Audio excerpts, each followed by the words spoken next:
The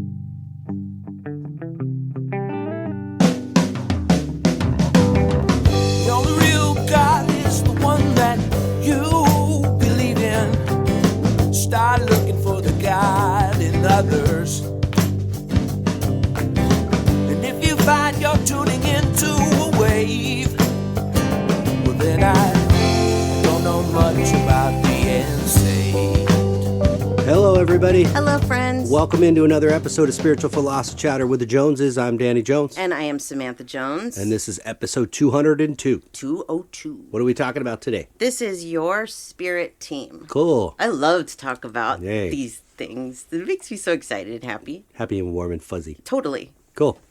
Before we do, anything you want to talk about from last week? Yes, so last week we did Where Does Evil Come From? And we had also answered a question from Marie. You know what? I don't know if it's Mary or Marie, so I'm really sorry if I'm mispronouncing your name because it's Maree, which is such a cool spelling, but I'm just not sure if it's Mary or Marie. Yeah. So I apologize. I'm going to call you Mary. How's that? Mary. Okay. So she sent another question in, and she also said, thank you here. So I'm going to read this. She said, "Hey, Samantha and Danny, thanks so much for answering my question regarding cancer and cheating death in your last podcast. Your response makes a lot of sense. If it's your time, and treatment will be futile. It's a shame we don't all know ahead of time how things will turn out to save us the harm and heartache these treatments induce." Yeah. I had another question, somewhat related. Would partaking in end-of-life services, human euthanasia, be considered a form of suicide and a breaking of our soul contract, leading us to have to repeat this life? Really enjoyed both of your shows. They both brought me comfort after losing my fur baby earlier this year. Thanks for all that you are doing. Well, Thank you so much for that, Mary. So first I wanted to address in here where she said, it's a shame we don't all know ahead of time how things will turn out and save us the harm. Yeah. I think this is one place where we're supposed to use our intuition, where we're supposed to go with, how do you feel? Do you feel like you still have life left in you? Do you feel like you've accomplished the things you want to accomplish? Because I think that's a big part of it, is that sometimes people hold on for the wrong reasons. They hold on because they don't want to leave their kids or whatever. And that's just a natural part of life. So I think we have to look at it and intuitively when we get to that point and listen to the universe and what the universe has to say. Yeah, I think so. I think also, too, it's part of our lesson here. It's that faith, like having faith that no matter what happens to you, you know, the universe is not going to let you cease to exist. Yes. You might not exist in one plane, but you will always exist in another somewhere. Yes, absolutely. And then the question that she asked for this week about the human euthanasia. My feeling on this is that if you are at a point where you are not enjoying life anymore, if you have a terminal illness or you're just really old and it's just not, you know, like my grandma, the last few years of her life, she just sat in a chair. What kind of existence was that? Right. She would have been a good candidate for that if she wanted it. I do not believe that we have to repeat anything if that's the choice that we make, as long as we're making it for the right reason. Yeah, I think that's a lot. I don't think it's considered, or what we would consider, suicide. Because suicide is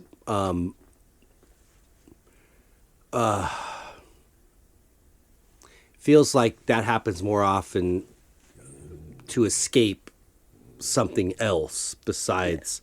Often it may happen too with a lot of people that have terminal illnesses. Yes. And I've known people that have done that. Yes. That have had terminal illnesses. So I think it's your choice. You have to ask yourself, am I doing this to opt out of everyday life? Right.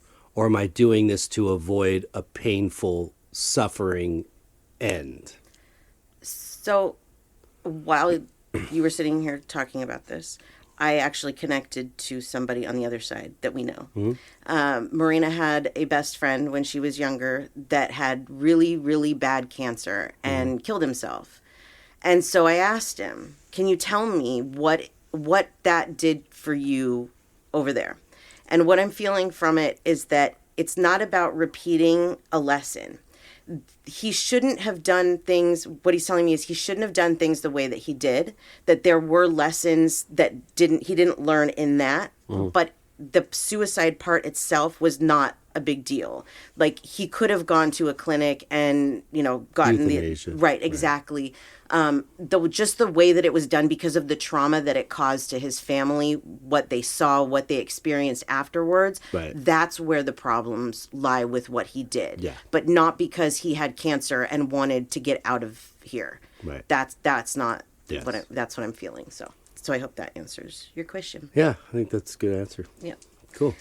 Yay. So thank you for that question and for your response from last week, Mary. We appreciate it. Thank you. And let me know if I'm pronouncing your name wrong. I would like that. And then the next question is from Jen. She says, do our current animals play with our crossed over animals? My cats watch something around me all the time. This is a great question. And I honestly can say that I've never noticed our animals interacting with a spirit from the other side, but I don't see it as being impossible. They do see the energy, so I definitely, when there's a spirit around, a lot of times can sense it in the dogs that they sense it's around. Yeah. So that might be why that's happening, why your cat might see something around you, seeing the energy. But it also could just be a little bug or something, too. They get fixated on things. But Right. I don't think it's impossible. I don't see why it's, not possible, but I don't see it a lot.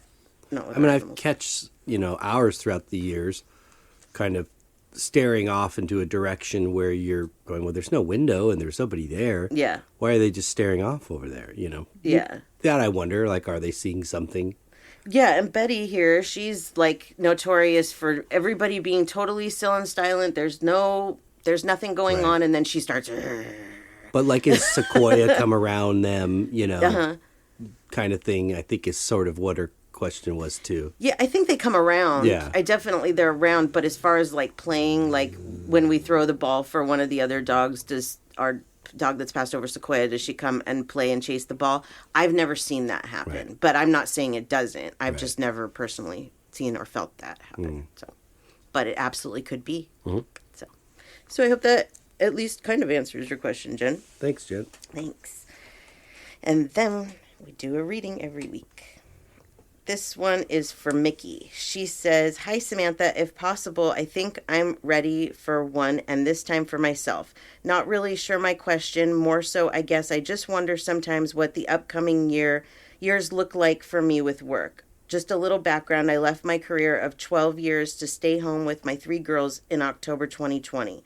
My twins were born June 2020 during the pandemic. 6 weeks later, my dad passed away. 4 weeks later, my sister got diagnosed with stage 3 breast cancer. 6 months later, we helped my mom pack up my childhood home of 35 years, got her settled in a new home. I was blessed to be able to stay home with my girls and my dog at the time. My husky passed away on Thanksgiving morning 2021. Like many, 2020 was rough, and 2021 was even tougher for me. I really enjoy staying at home with my girls, although at times I feel like I am letting them down and my husband as I try to maintain being a mom, wife, and also be me, and take care of myself and do the things I once loved and enjoyed before becoming a mom, etc. Sometimes I feel like I'm truly enjoying where I am now, or present in what I'm doing, because I am not present in what I'm doing because I'm always worrying what my future is looking like. When I worked full-time, I worked long days, nights, and weekends, and going back to that worries me because I don't want to miss out on being there for my girls' activities. I guess I'm just wondering what my future holds work-wise. I really enjoy being home with my girls and hope I can continue to do so. Okay, so let's see, Mickey, what comes up for you.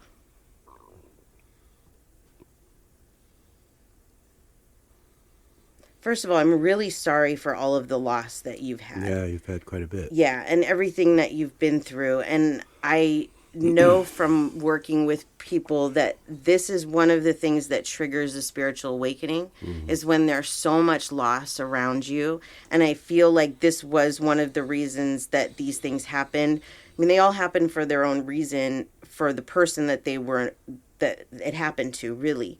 But for you, this definitely was meant to open your spiritual side more and to learn to communicate with the universe more and to trust the universe more, because you really can be your own guide through this. You really can have anything that you want. You just have to believe that you can have what you want. And one of the things that you're doing here is you're like bringing it to yourself and then pushing it away. And this is really common. Yeah. Like, I think we all kind of Like do a this. fear of success almost with it. Yeah, or like a fear, like it's just not happening, Right. or now it's finally happened and it might be taken away from me. Right. That's the law of attraction. And so one of the things that I'm hearing for you is to make sure to keep your thoughts as positive as possible. You can continue to do, to be at home with them, to do what you've been doing. There's no reason for you to have to work outside of the house is what I'm feeling. But you have to believe that. You have to trust that you can do this, that this is what you're supposed to be doing. I know that for a lot of people, it feels weird. It feels weird if you don't have a regular 9-to-5 job, or you work from home and, you can take breaks throughout the day or whatever. It kind of feels like you're faking life. You're not really working. Like for me, I don't work all day, every day. It's nice because I can do a few readings here and there and then go out and do what I want to do. But sometimes that feels like I'm getting off really easy here. Mm-hmm. But that's because that's what society has taught us. It's taught us that we're supposed to hate our jobs and go out of the house and be out of the house all day. And that's not the way it has to be. Yeah. We can do whatever we want, however we want. And there's no set rules or structures. So when your mind starts going to that, the universe is saying, stop and design your own life. Mm-hmm. Design your life the way you want it to be, and it will be that way. You don't need anything special to do that. Your guides, we're going to talk about this more today, but they're surrounding you and they're lifting you up. I can see them. You are so protected and so loved and guided by the universe and by your loved ones on the other side that you can't fail. So just have faith. Have faith in your loved ones and the universe, and everything that you're working for and going towards is going to come your way. I feel really, really positive things coming for you. You went through this period, a couple of years that was just woo, but you're getting to the end of that. The worst is over. And I love it when they tell me that. They tell me that with like everything in my life, and I love that. Okay, the worst is over. Now you start to heal. And that's where you are going. You're starting to heal. You're starting to come out of all of this. And you will continue to do so, and life will continue to get better. So. And the other thing, too, is you have a job right now, and that is your kids. Yes. Your 3 kids. Yes. We only have 1. And that's a job in itself. Yes. I couldn't imagine 3. No. And then a husband and, household and animals. That is a job to hold that down. The fortunate part about this job is that your children are just growing. Yeah. So it's ever changing. You know what I mean? Yeah. The kind of the flexibility of your schedule, your day-to-day life will change, and it will be subtle as they're growing. But as you look back, when they're them teenagers, if they're not already, or close to adulthood, there's going to be a lot more time for you yourself to be doing those other things that you sort of dream of, your own personal goals. Mm-hmm. You'll be able to gradually start implementing those more to kind of fulfill your vision, so that way when they are grown and on their own, you have like this thing you do. Yeah. Yes. And I was kind of reading back through what you said, because I can't see in here whether, I know you said I left my career, but I feel like there's something for you to do at home. Like they're telling me that there's something that you can do, and this is for self-care. That's why they're saying this. Because in there you said that you don't have time for yourself. You don't make time for yourself. And that is absolutely something that happens with moms. It happens with lots and lots of women and men too. You just forget to take care of yourself, or you think it's selfish. That's like a big thing here. Yeah. So what I'm feeling is that there's going to be something that's going to come to you that will be very therapeutic, but also I feel like it's something that you could start in the future, like an Etsy store. And it's something that your girls could help with and you could all do together. And this will give you a fulfillment. That's what it is too. Because when I was talking before about how people feel like they're kind of faking it through life when they're not, on this normal thing, I think that that's something with you too. Not that you're faking life, but that where's my career? Where's my, what am I doing? Right. This is going to give you time to do something that you'd like to do, creative. I see like candles or something like that, something very creative.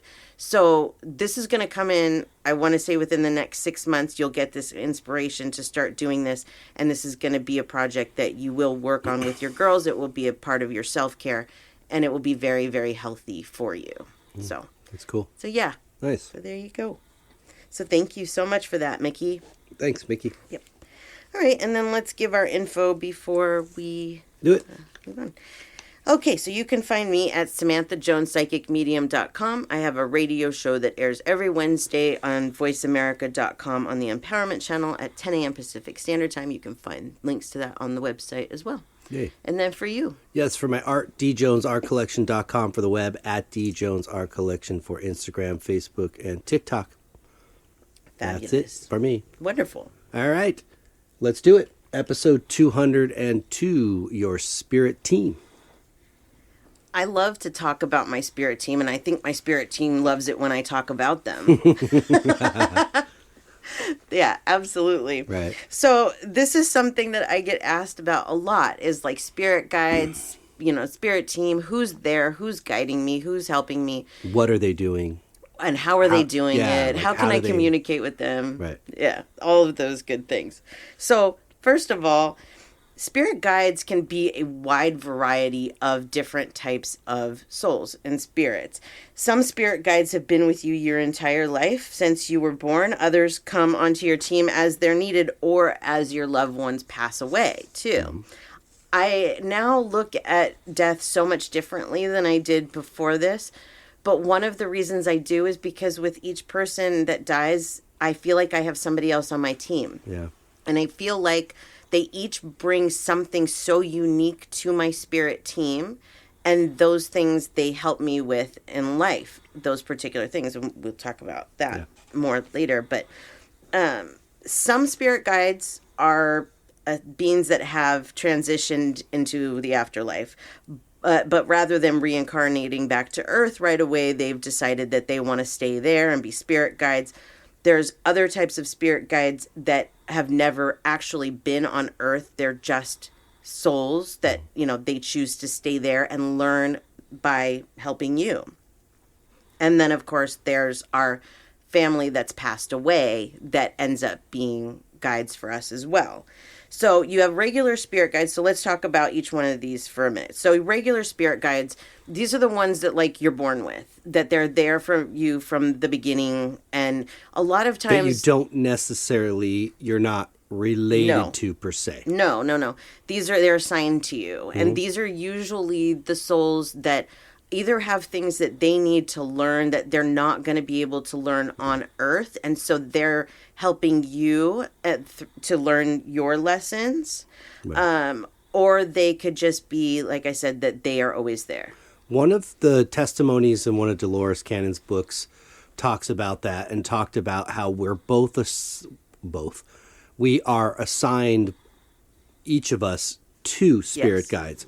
One is of even though souls aren't male or female, right, they have that energy, essence. Mm-hmm. So one is of a male and one is of a female because we all have this in us. Mm-hmm. Just like in a body, we all have, estrogen and testosterone. Yes.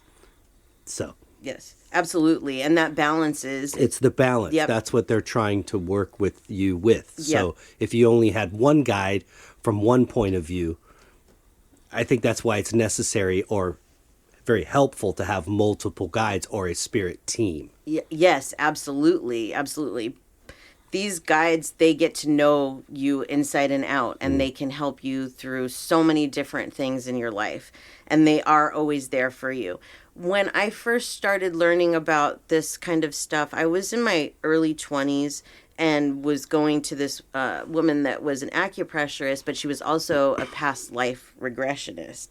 And we started working on spirit guides. And so she told me about my guides and that there was a male and a female, but she took me through a meditation where I named my spirit guides. And one of the reasons that we name our spirit guides really ourselves is because they don't really have names. Like, they're not recognized by names over there, so it really doesn't matter. So you can call them whatever you want.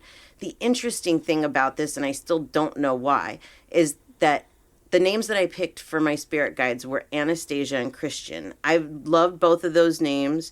That ended up being the main characters in the book 50 Shades of Grey. And this was something that happened years prior. And then somebody pointed out to me one day, they're like, you realize that those are the names of the characters? And I was like, oh my God, I never realized that. And I don't know where the connection is, but I just thought that was so funny. So anyways, Anastasia and Christian and I were a team for a while, and I started learning more about them and feeling them, and I got like healing with the angels cards, and so that they could talk to me through the cards because I didn't really know about my abilities yet.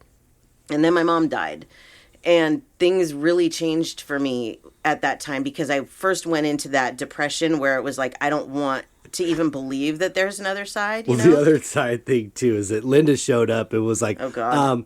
Thanks for filling in. Not going to need your help anymore. That's exactly your what excuse. I think happened. Thank you. No, seriously, he's not joking because I don't feel those spirit guides anymore. Yeah. So a lot of times, like I've read things, and I don't know what Dolores Cannon's take on this is, but I've read things that say that your spirit guides are with you through your entire life. I don't believe that because I do not feel Anastasia and Christian anymore.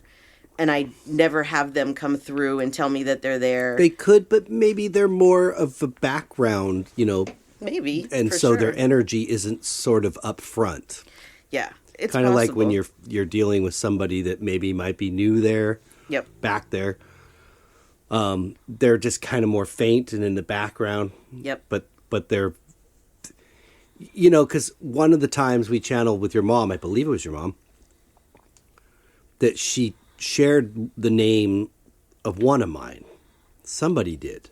Can't remember where that came from. Yeah, I can't either, but I remember. I thought Topher, it was right? Yeah, Topher, which was short for Christopher. Yeah.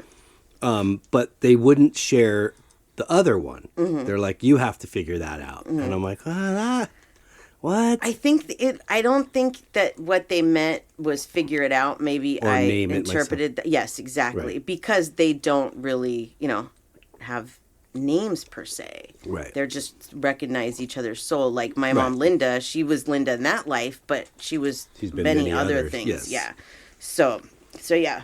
So I don't know. I don't know that they always stay with us. If you get a spirit like my mother that comes in and is like, okay, you're going to have to go now. They might just move on. I don't know, but we all have them. That I know. That I know that even if they're not with you for your entire life because somebody else takes over, we all have them. There were so many things that I can look back on now that happened before my mother passed away that I kind of tripped out at first, like, the universe was helping me before my mom died. Like, how's that possible? Like, different signs that I look back and go, I missed that. I missed those signs at the time because that was my spirit guide sending them to me. This stuff was happening all along. I just didn't recognize it so much until my mom passed away. Right. So our guides are definitely here to guide us, to help us, to show us those signs from the universe. So if you see a lot of signs and you don't have anyone that you think, you're particularly close to on the other side, then it's probably your spirit guides that are doing that for you, for sure. A lot of people also believe that on your spirit team are archangels and people like, what do they call them? Like the big masters, the grand masters like Jesus and Buddha and Allah or whatever, all of the gods, that those people can be on your spirit team as well. And I really believe that you can have it however you want. Mm-hmm. So if you believe that Buddha is on your spirit team, then he will be. Sure. It's kind of my feeling when it comes to that. Yep. But the one I love to talk about the most is our past loved ones. because they're the ones that I really feel get involved the most, right, and have the most influence in what goes on in our life. right. I have seen every time somebody else dies, my life has shifted in some way. When my grandma died, our lives changed for the better, but it was a little bit dramatic at first, but it was almost like you said, when Linda got there and she was Right. like, okay, I'm taking over. But when my grandma Kitty got there, she was like, oh, no. This isn't going to do. We need to fix this. She needs to be doing this. She doesn't need to be a pet sitter. She Yeah. doesn't, all these things. I Right. just felt like life changed so quickly after she died, you know?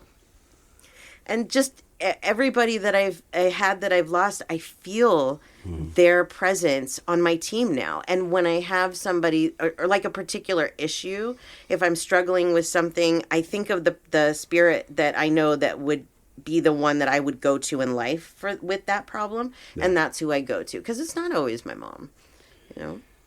Yeah. And I mean, these are people that knew you, Mm-hmm. you know, that's why I think they're so much more effective. I'm not saying an archangel or Jesus, you couldn't pray and, you know, have them on your spirit team and really see things change in your life, of course. Mm-hmm. However, you didn't know those people personally in life. Right. But the people that are in your family that are on your side, on your spirit team and have crossed, well, they have a direct connection to you. Right. And a greater understanding of you, I think, in your life and maybe what you could and could not use. Yeah. A lot of times I get people that come to me to talk to loved ones that have passed away that they did not have good relationships with, or people that tell me that, you know, my mom has died, but we didn't like each other, or, you know, whatever.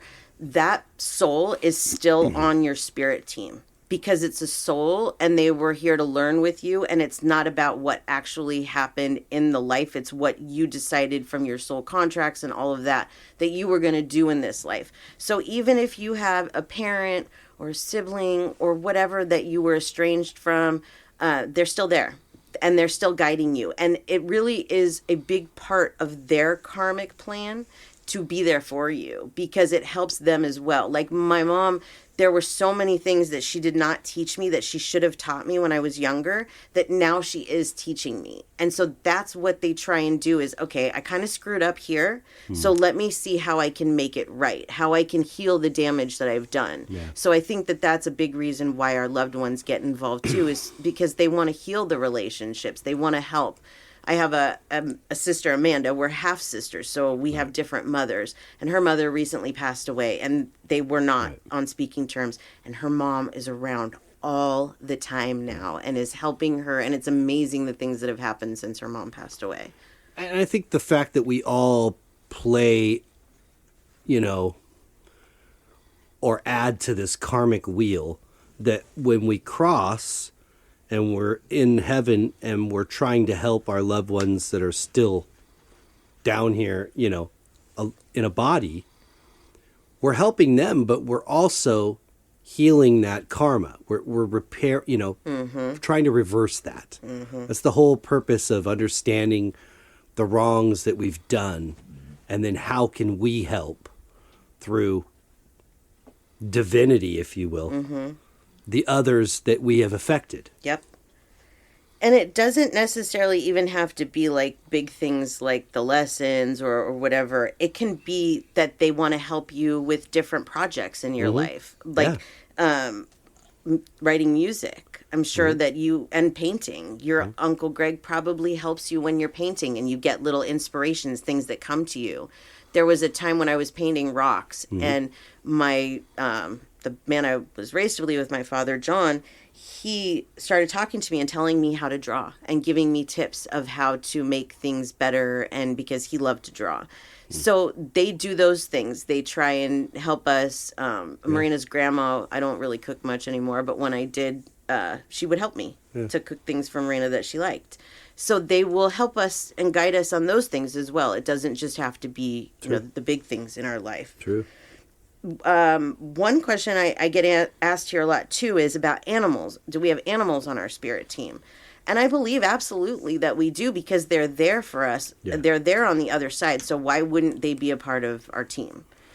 And there's still soul. There's soul there. Yes. You know what I mean? It's not like, I think that over there they're still recognizing things as dogs and humans. It's just a soul. Yep.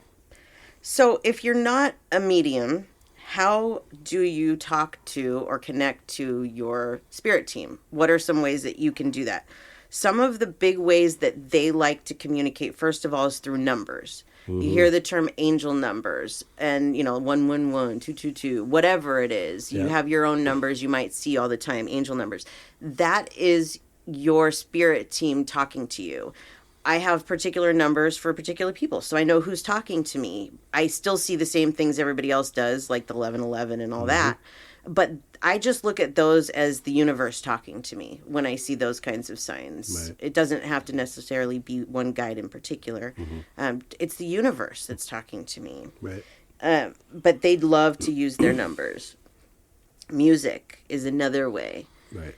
Music is divine. I think even Dolores Cannon had said this, that there's music on the other side. Yes. It's because it's just such a part of this whole thing. That's been in several of her books, in like Life After Death. Some of the testimonies was that that there's music, but it's actually just in the air. Absolutely. They also like to communicate with you through other people. They will put other people in your path to drop messages to you. Weird things that you wouldn't even imagine. Like, I've had strangers just say the most random things to me that I'm like, that's exactly what I needed to hear. Yep. Or like, we've come across a lot of people that we feel like the universe puts those people there, like just random people out in public that they put in our path to, show us they're around or be silly or get our attention or whatever. Yeah. But they absolutely will. Even animals, through nature, they will communicate through birds. Yesterday, we were sitting outside, and I was staring at that one bird, remember? And I swear my mother was inside that little bird. I swear she was. Because I was like, Linda, is that you? And the bird, when I said that, looked down at its chest, like its body, and was like, oh, yeah. I guess it is. I guess it is. So they can take over these creatures to do things to get our attention. You said something in that little spot there that pretty much is like wraps it up, and that is, they're trying to get your attention. And this is going to be a multitude of ways that, being in a kind of a 3D world or whatever, unless someone's speaking directly to you, you're not used to having your attention being caught by something other than maybe that, or the television. You know what I mean? But again, a television, someone is speaking to you. You're looking at them speaking. Right. But the attention is the biggest part. And if we're not paying attention, then you don't see those things. But the little things, when you open up Facebook and you might see some affirmation or quote of the day that somebody might share that just totally resonates with you. Yep, that was the next thing on my list. Or a song that you've heard a million times before on the radio, but this one particular line in the second verse just totally resonates with you. Yep. What's happening is they've got your attention. Yes. That's what they're trying to do. These types of things in our world aren't just invented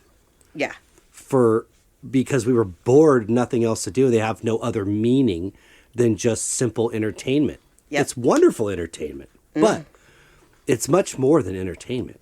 Yep. The other night, I was having a conversation through text with a family member, my step aunt, and I was getting very anxious over the conversation, and we were listening to music. Yeah.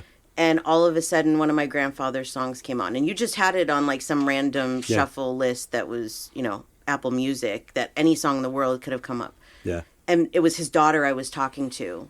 And it was very much saying to me, calm down. Everything's fine. And then what came on afterwards? Oh, the Alanis Morissette song. One Hand in My Pocket. Is that what the name of the song is? Probably, but I don't know. I can't remember the exact name. That was the song that came on, but the line that kept sticking out to me is everything is just fine, fine, fine. And me being me, I always go, yeah, I know, everything's fine. It's always fine. It's always going to be fine. You know, because that's the way it always is. It always turns out fine. But what they were trying to say to me is, relax. Right. Don't let her upset you this way. She doesn't know what she's talking about. You know, whatever it is they were trying to say. That's how they have to get their message through, because how else would they tell me to calm down? At that point, I'm not hearing my mother. Yes, I'm a medium, but I'm not hearing my mom. I'm not hearing my grandpa because my anxiety is so high. So they have to do something like that to go, chill out, dude. Yeah. Yeah. So that's very interesting ways I think that they communicate with us. Absolutely what you were saying about when you open Facebook, open TikTok or whatever, and there's something that resonates for you, something that you're like, oh my gosh, I was just thinking about that, or I really needed to hear that, or seeing the same thing over and over and over again. Yeah. That absolutely these are messages from our loved ones on the other side. And even with sometimes when it's those audible kind of messages, sometimes it has this either one of two things, and maybe more, but at least these two things happen to me sometimes, where either A, it sounds like somebody turned up the person's volume in their sentence, so this particular statement would jump out at me. Or there was a moment of silence designed within all the white noise going on around for that to be audible enough for me to really hear it and it jump out. Something that it does for me, because I have those things too, but something it does for me is it repeats itself. Or repeat, yeah. That would be another example. Yeah, if I hear an echo, I'm like, okay, you've said that 5 times now. Then I know that it's a message, absolutely. But I always listen to music in the morning, and the other day this song by Dua Lipa came on called Levitating, and this song really doesn't mean anything to me, but I'm listening to it, and every time that she said, I'm levitating, the sound went up. It does it every time I listen to the song now. And I'm like, so they're trying to tell me you're leveling up by saying that, by making that one thing stand out. That's what they do. That's how they get their point across.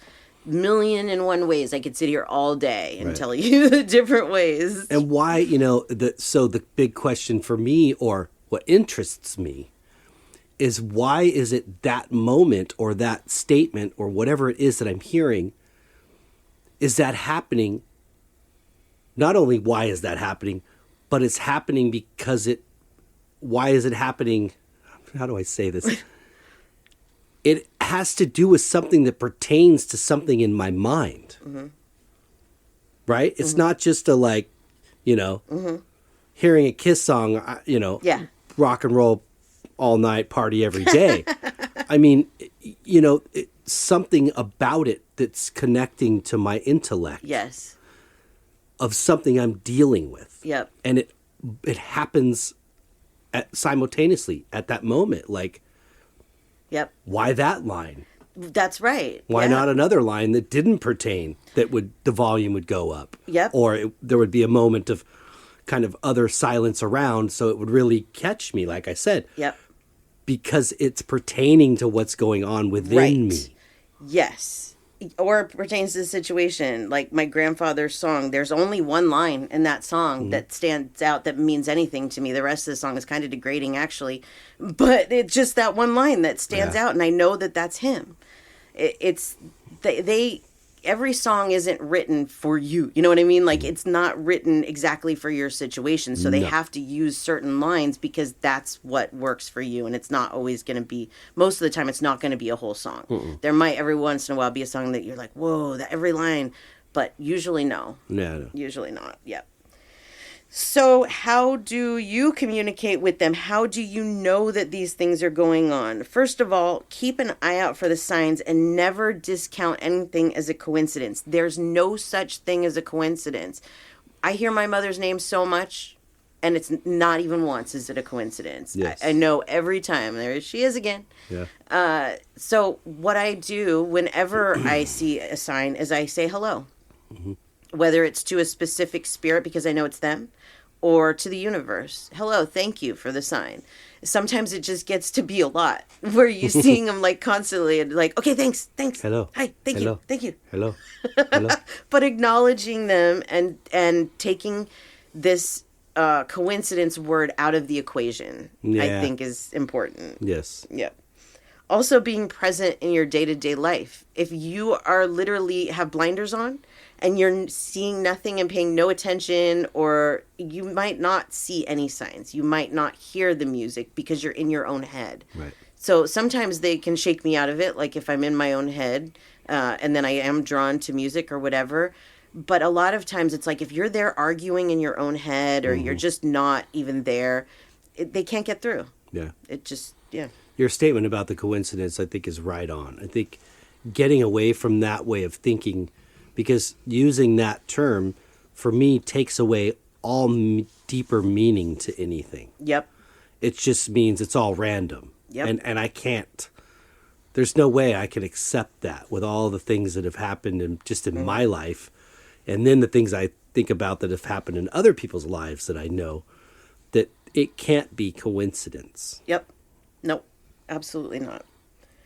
One of the things that you can do if you have a loved one that's passed away is a lot of times you might remember their energy without even realizing that you remember their energy, especially if it's a new loss. And you like have this overwhelming sense of like, oh my gosh, I remember that person so well and I love their energy and being around them. That you're feeling them. You're feeling their energy. When you're upset, when you're crying, it's because you're feeling their energy. If you can kind of like lock that in your brain, what their energy feels like, then when they come into a situation, you'll know who it is. I know when my mom comes in. I might not know all of the other spirits all the time, but I know when it's my mom because her energy is very distinct, and my grandma because it's very mellow compared to my mom's. So they have the same kind of energy. If they were a mellow, more quiet person in life, that's their spirit. That's very much what they will come through as a quiet, chill kind of energy. Right. Where my mom was more over the top a little bit, so it's different energy. So recognizing that, learning their energy will help you to feel, who it is when they come in. Giving them names also, if you don't know. If it's spirit guide, if you're feeling something, you're like, I don't know who this is, this energy, I know there's somebody helping me, then assign that to, a spirit guide and give them a name. And then that will help you to be able to bond with them better. Also, using oracle cards is a great way. I say oracle instead of tarot because tarot can be very helpful. But when you're learning to communicate with your spirit guides, it can be very confusing as well. So start with oracle cards, like the healing with the angels, healing with the fairies, those types of cards. They can really get good messages to you. They even make specific cards that are about communicating with your spirit guides and what they want to tell you. So I would definitely look for some of those if you're interested in communicating with them better. Cards are really, really scarily accurate. Is that a word, scarily? It is now. Frighteningly? Yes. Yeah, they are. I love cards. So let's see. What if I don't feel my guides around me? Well, if you're feeling disconnected from your spirit team, don't worry. That connection is always there. Whether you feel it or not, it's there. They have not left you. It's like oxygen. We know that it's there, but we can't see it. Right. You just have to trust that it's there. Exactly. And they always are. Sometimes, like in the most challenging times of our lives, we will feel disconnected from them. But this is really when they're working the hardest for us. It's just that because we're in this state of mind, our vibration is not high enough to match their vibration for us to see signs. Because I know, like, when I'm really, really down, I won't see as many signs as I normally do. And I know it's not because they're not there. It's because I'm stuck in my head. Right. You're not looking. Exactly. And it's not that I look. It's just that I'm more aware of my surroundings when I'm not stuck in my own head. True. So you just have to trust that they're there and they're always, always working for you. Because that's always the way it is. When you're going through big changes, it can help ground you to feel connected to your spirituality and your spirit guides. So do things if you're not feeling them, like using those oracle cards or Watch something that's spiritual. Watch some Dolores Cannon. Whatever it is that kind of gets your vibration up, gets you reconnected to this kind of thing, you'll start to feel more connected to your spirit guides again. Your spirit guides, they very much, whoever they are, whether they're your loved ones, they're the spirit guides you were born with, they want to have a close relationship with you. So as you open up and you attempt to communicate more with them, I have no doubt that you'll be surprised at what you start to notice, because they get so excited when they are allowed to work with us. Like when we bring them in and we recognize them, they love that. Yeah. So the more you do that, the more they will be around and happy to help you. Especially if you're trusting enough, like, to create or set a sign with them. Because I feel like then they go, ooh, now, like, they're, not only do we have their attention, but now they're believing, they're trusting us with a sign. So, again, if it's within reason, you know, like, don't ask for a hot air balloon to, you know, hover above your house as a sign. There's going to be probably a hot air balloon above our house. You might be, because you said that. You know, try to keep it within the reason of a sign to show you. But there's not much they can't do. And if you're entrusting them with that request, that makes them feel like they have more to work with. Yes. Because they have your trust, they have your attention. A great example of this is a video that was on, I don't know, probably TikTok or social media a while back. And it was a lady that her mother had passed, and they had made an arrangement before she passed that come to me as a red cardinal. Yes. You know? And so this lady, I don't know, some other family member or friend came over, and they're outside. I don't know if they were taking pictures or something, and standing outside, and this red cardinal landed on the lady's shoulder. Wow. And then they're trying to get the bird to go away. Yeah. And the bird would not go away. I saw that. I remember that. It was trying cool. to toss it to fly, and it would just fly right back to her shoulder. Yep. Come on now. Yep. You know what I mean? Like, that's exactly what was set. Yes. That's what was said. Yep. And that's what was trusted that would happen. Yep. And damn it, it happened. Yep.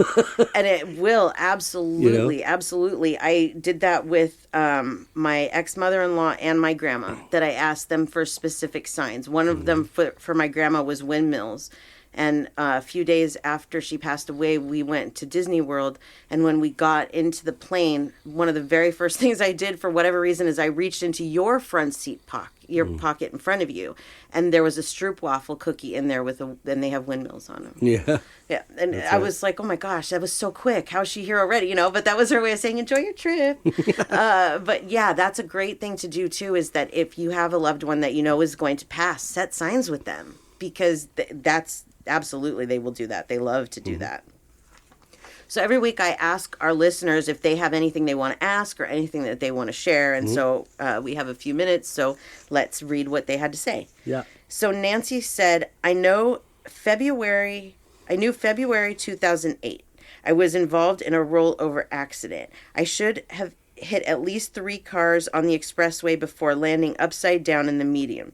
Before I rolled, I thought to myself, I'm going to roll over. I was perfectly calm, and even though I was driving alone, I felt the presence of 3 additional people in the car with me.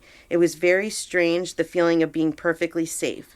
The car was totaled. I crawled through the back window of my car, and nothing but broken glass and a bruise across my neck and chest from the seatbelt. The reporting officer said that he didn't know how I managed not to hit another car on the road and walk away. When they took my blood pressure in the ambulance, they couldn't believe that it was perfectly normal, not elevated at all. On top of that, the craziest part was I was driving back from my husband's work when I left. The girls, both toddlers, 1 and 4, wanted to drive with their dad, so they would have been in the car with me. I remember hearing someone screaming, "Where is the baby?" because the car seat was ejected from the vehicle laying in the middle of the median. Wow. Yeah. The person screaming was more shook up than I was. Crazy experience ever I will never forget. I am telling you, my team was in the car with me. We've heard several stories like this recently. I love these stories. Every one that I've heard is like a traumatic incident, like Sunshine was, she had a boyfriend that was physically abusive and almost killed her, and she felt her spirit guide there with her. Everybody compares it to the same thing, like a warm blanket, like being wrapped in a blanket and you're safe, and you don't know how you're going to survive at that moment, but they're telling you it's going to be okay and you will. It's amazing. Yeah, it's incredible. Yeah, I love that. I don't ever want to have to experience something like that, but it's cool. Reassuring. Yes, it's very reassuring. Crystal and Jennifer asked very similar questions, so I'll read them both, though. Crystal said, are souls that we've connected to that are on our spirit team taking a break from reincarnation and volunteering to help us? Or can a higher self be a spirit guide even if reincarnation has taken place? Can they have a caseload of souls they're helping? I love these questions. And that's something that I forgot to mention, that as a guide, you have your higher self as well. There's always a piece of you on the other side, and it helps to guide you. That's like that little that little Jiminy Cricket on your shoulder, guiding you through life is your little higher self. My guess is the amount of souls is pretty up there. Mm-hmm. I mean, if there's enough universes and heavenly bodies to inhabit in each universe, and there's souls that are living on these places, and then there's souls that are in the other dimension on the other side helping, there's a lot of souls. Yes, absolutely. She asked in this, can they have a caseload of souls they're helping? Absolutely. Like, my mom isn't just with me. She also helps my brother. She's with you. Mm-hmm. She's with a lot of people, because the soul splits. And so it can be in as many places as it needs to be at once. Absolutely. Jennifer's question is similar to Crystal's, so I'll answer this part of it, or we'll answer this part of it at the same time. To be someone's guide or spirit team on the other side, you couldn't reincarnate, right? Once you're back here, then you're not there. It's being a spirit. I will be really honest with you. I don't know. It's very possible that the soul reincarnates and that higher self is still there. Like, I mean, I guess my mom technically could have reincarnated and there could be a piece of her soul there left, but I don't know that it works that way, and I don't think it really does. That's a good question, but I don't have a clue. Yeah, I don't either. Maybe Dolores Cannon covers that somewhere, but I haven't heard anything about it yet. I think that we have such human brains that we have to dumb it down for ourselves because we can't actually even kind of imagine what's going on there. So for me, I just leave it as, if I connect to the soul, it's there. If I don't, or it's very, like, a very faint feeling, then they've reincarnated. And that's just what I go with, because it's easier for me to just have a standard, but I could be wrong. Right. So, yeah. But I love those questions. I do too. Yeah, absolutely. And I think that, well, Crystal said on here too, are they taking a break from reincarnation and volunteering to help us? So it is about volunteering to help us, absolutely. But I also think that it's helping them as well, like I said earlier. So like my mom, by helping me, she's really absolutely helping me. But she's also helping her own soul because she's learning through me. And she's gaining karma by helping me. And there's so much learning that's happening for her just as much as it is for me. Yeah. So, yeah, absolutely. I think that because we are energy, that we can, spread ourselves out. But we just have to do that, a certain way. I think that we can't really expend more energy than we have. Right. So, but I do think that it's pretty mind-boggling what we really can do that we can't really wrap our head around. Yep. That here.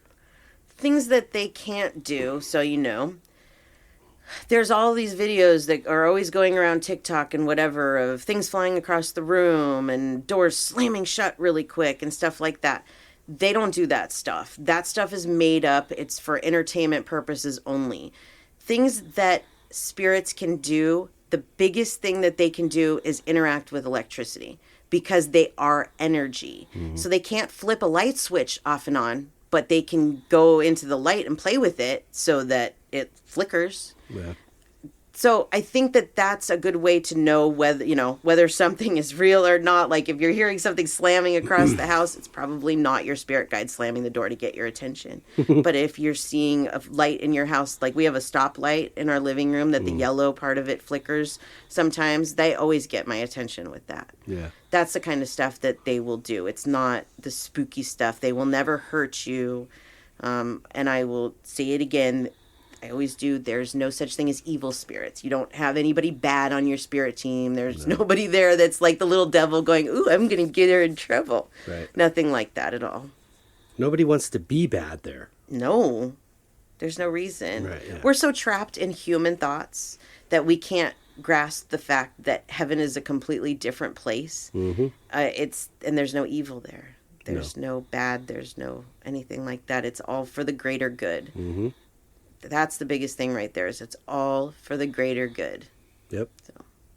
So there you have it, friends. Very cool. Yay. That's a good one. So go out and meet your guides and learn about them and learn to communicate with them, because they really are there to help you. Yeah.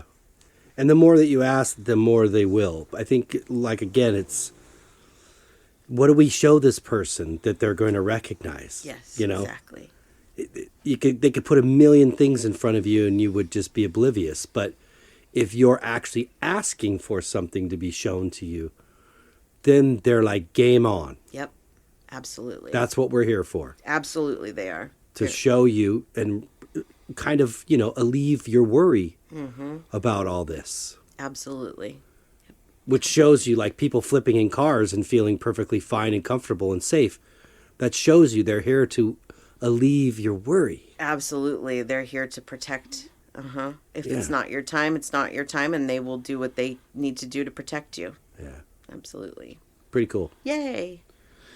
Very nice. Yay. Well, before we say goodbye, do you want to share your information one more time? Yes, so you can find me at SamanthaJonesPsychicMedium.com. You can find the radio show, my blog, everything. Schedule an appointment there. Yeah, that's me. Very good. And you? Yes, for my art, djonesartcollection.com for the web, at djonesartcollection for Instagram, Facebook, and TikTok. Fabulous. Very cool. Yay. Well, we hope everybody got something out of this. That we do. Like Samantha said, go out, meet your guides. Yep. They're here to work for you. Yes, they are. And you will do that one day yourself, too. Absolutely. We hope everybody has a great week. That we do. Until next week.